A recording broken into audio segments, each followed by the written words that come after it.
ખેતીવાડીના ઓજારને લગતા ટોટલ કામ આના દ્વારા કરવામાં આવે છે. હા ભાઈ, જો આ કુબાટો છે અને કટિંગનું મશીન છે. આની અંદર ટોટલ વસ્તુ નીકળે. વીર પ્રતાપની ફૂંકણી છે અને આ વાવવા માટે 2 વણીયું આને લગાડવામાં આવે છે.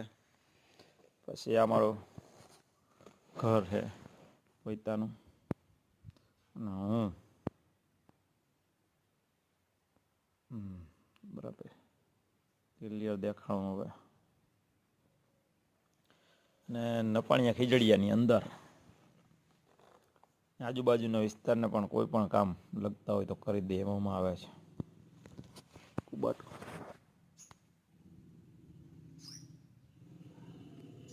શક્તિમાનનું મશીન. ક્યારેય પણ કાંઈ પણ જરૂર હોય તો કહેજો.